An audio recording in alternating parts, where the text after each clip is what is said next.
at which the virus is spreading is beginning to slow slightly. There's the ONS report, the big surveillance report that was out today. That echoes what the Imperial College London data said yesterday. It all showed that, yes, the virus is still rising, but not as fast as it was rising a couple of weeks ago. And these are big surveillance reports. They're usually seen as the most reliable data we have. So if that's the case, you might well ask, well, why is the R rate going up? And I think there are a number of reasons for that. And that could be because the data collected to calculate that is not as up to date as those surveillance report data. So that could reflect what was going on a couple of weeks ago. And it would make sense for the virus to be slowing now, given that the rule of 6, that those measures could be having an effect now. But that said, there is always uncertainty about estimates and statistics. And as Professor Naismith said in my report, we really have to wait until the end of next week to really know what is going on. And if the cases are still rising next week, then that really could be a concern.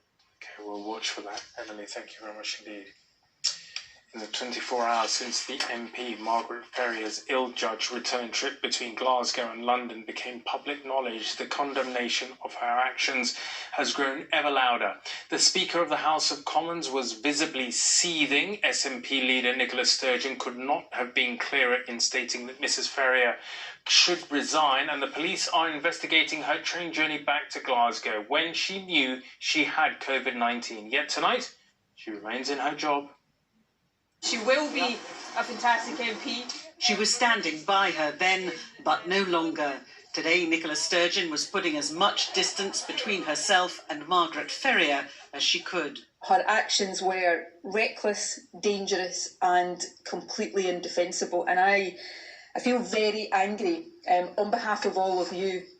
I've also spoken to her directly and made crystal clear to her that I think she should now resign as an MP. But what about the impact on how others behave?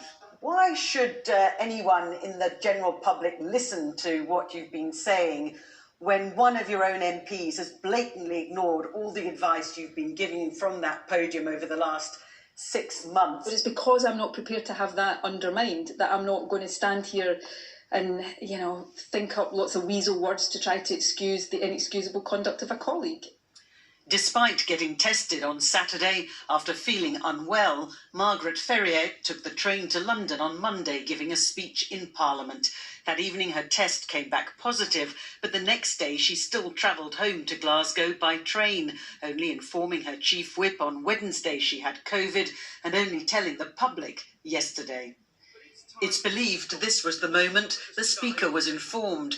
After investigating, one MP, Jim Shannon, seated in the back row near Margaret Ferrier, was told to self-isolate. I'm angry, the public's angry. All these people have been put at risk because of self-indulgence. It's not acceptable and they should consider their position. Having backed his own top aide, Dominic Cummings, the Prime Minister swerved questions on her future. As I recall, in that particular case, the Durham Constabulary were very firm that there was nothing that they wanted to do and no case to answer as far as they could see. But the general principle is a good one, which is that everybody should obey the rules. And she hasn't, so should she resign? That's a matter for her conscience and for the party. Time to go, say her constituents. I'm very disappointed. She should give up her seat immediately. Because she could have spread it onto anybody. Tonight, police confirmed they are investigating a potential breach of COVID rules. Libby Vina, News at 10, Westminster.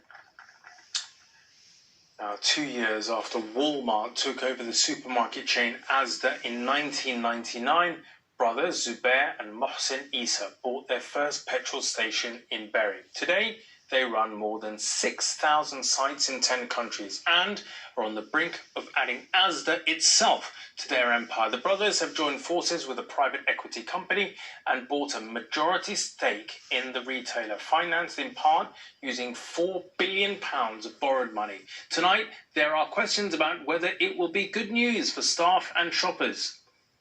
They are the billionaire brothers from Blackburn who now own a significant chunk of one of the UK's largest supermarkets. Mohsen and Zubair Issa made their fortune buying petrol stations and attracting franchises to them. This was their first. They now own 400. We feel that Asda's customer-centric philosophy. The brothers weren't taking questions from journalists today, instead releasing a stage-managed video for staff and customers. And there are plenty of questions because the brothers have bought their majority stake in Asda along with a private equity company, TDR. The consortium promised to invest in Asda to keep the headquarters in Leeds, and they're holding on to the chief executive, for now at least. This is about growing Asda. It's a good thing for our customers. We get out of bed every day at Asda to work out how to lower prices for our customers, and that's, we know, never more important for our customers than at the moment. This is a massive step up for the Issa brothers. Asda employs 147,000 staff. It has 631 supermarkets, shops and petrol stations, and it made a very healthy £800 million profit in 2018.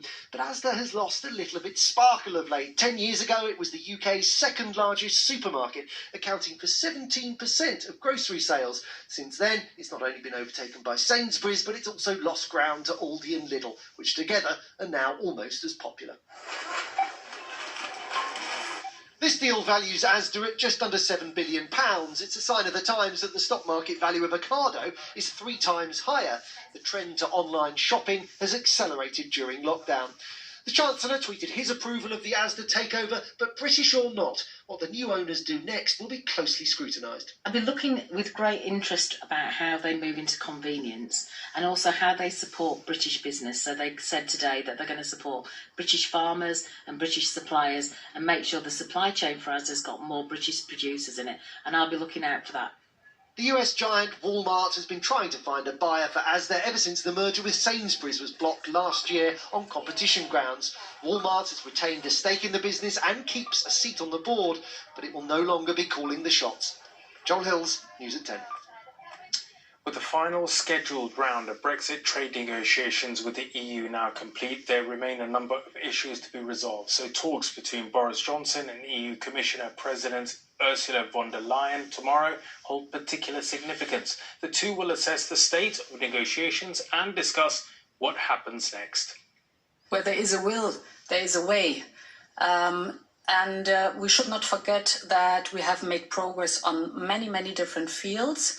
But of course, the most difficult ones are still completely open. And this is mainly also the question of the level playing field, because this is the question of fairness. EU Commission President Ursula von der Leyen. The former Hollywood producer Harvey Weinstein has been charged with a further 6 counts of sexual assault in California.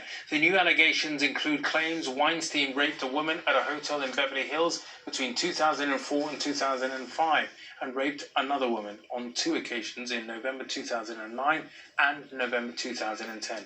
The 68-year-old is currently serving a 23-year prison sentence in New York for rape and sexual assault. It's nearly 2 months since the disputed election in Belarus, which returned